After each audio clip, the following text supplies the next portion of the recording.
Salam sejahtera untuk kita semua. Perkenalkan, nama saya Sofia Kaligoba, biasa dipanggil Sofia, NIM 200202018, Prodi Manajemen. Di sini saya akan meringkas atau merangkum dari bab 2 teori ekonomi mikro tentang pola kegiatan perekonomian. Secara gratis besar, sistem ekonomi dibedakan kepada 3 golongan: ekonomi pasar, ekonomi campuran, dan ekonomi perencanaan pusat. Ekonomi pasar adalah perekonomian yang kegiatannya sepenuhnya diatur oleh interaksi di antara pembeli dan penjual di pasaran. Ekonomi campuran adalah sistem ekonomi pasaran yang disertai campur tangan pemerintah. Sedangkan sistem ekonomi perencanaan pusat adalah sistem ekonomi yang kegiatannya sepenuhnya diatur oleh pemerintah. Sebagian besar negara yang ada di dunia ini menggunakan sistem ekonomi campuran, yaitu sistem perekonomian pasar yang disertai campur tangan pemerintah di dalam mengatur kegiatan ekonominya. Apabila diperhatikan corak kegiatan ekonomi di negara-negara maju seperti Amerika Serikat, Jepang, Jerman Barat, dan Inggris, maka dengan jelas akan dapat dilihat bahwa keinginan masyarakat merupakan faktor yang terutama di dalam menentukan corak kegiatan ekonomi di negara-negara tersebut. Akan tetapi di samping itu dengan jelas dapat pula dilihat bahwa pemerintah memegang peranan yang sangat penting di dalam mengatur dan mengendalikan kegiatan-kegiatan ekonomi masyarakat.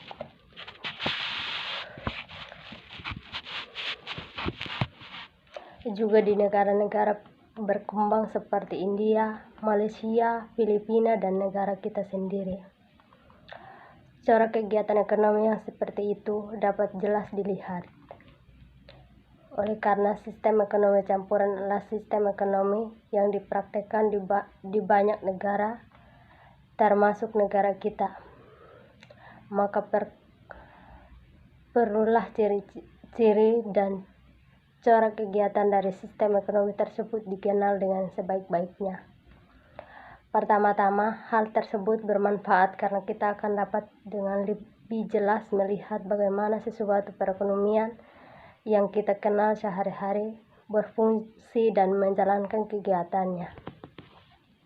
Selanjutnya, ia perlu pula dikenal karena analisis ekonomi biasanya menganggap bahwa sistem ekonomi yang wujud adalah sistem ekonomi campuran. Kebanyakan analisis ekonomi bermula dari pemisalan bahwa pemerintah tidak melakukan campur tangan dalam perekonomian, tetapi pada akhirnya selalu ditunjukkan bagaimana pemerintah akan mempengaruhi berbagai kegiatan ekonomi yang dilakukan masyarakat. Bab ini akan menerangkan bagaimana suatu sistem ekonomi campuran berfungsi dan menjalankan kegiatannya. Terlebih dahulu akan diterangkan bagaimana suatu perekonomian uang berfungsi.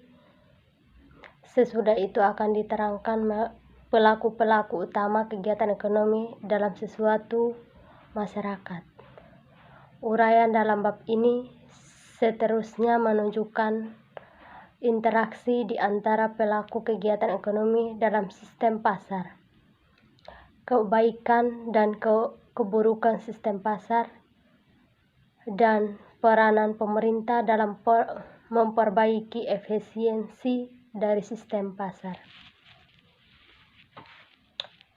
Uang perdagangan dan spesialisasi.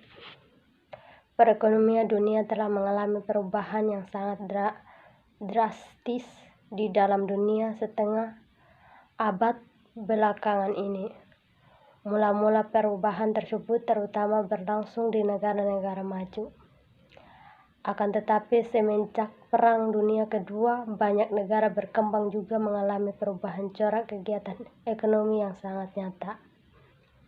Di dalam berbagai perekonomian tersebut, kegiatan ekonomi tidak lagi ditunjukkan untuk memenuhi kebutuhan sendiri, tetapi ditunjukkan untuk memenuhi keinginan-keinginan yang wujud di pasar.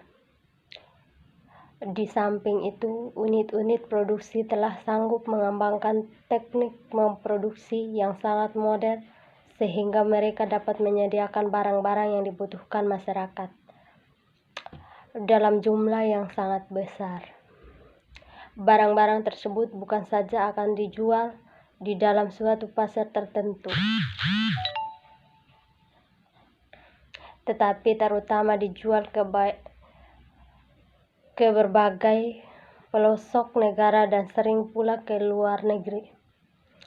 Kegiatan perdagangan yang bertambah efisien selanjutnya menimbulkan pula perkembangan spesialisasi di dalam kegiatan memproduksi. Bertambah pentingnya peranan perdagangan dan spesialisasi kegiatan memproduksi merupakan ciri penting dari suatu perekonomian modern. Yang pertama, produksi dan perdagangan dalam perekonomian subsisten. Sebelum secara lebih mendalam melihat sifat-sifat utama dari kegiatan suatu perekonomian modern, ada baiknya apabila terlebih dahulu melihat kegiatan ekonomi yang dijalankan di dalam suatu masyarakat yang relatif primitif.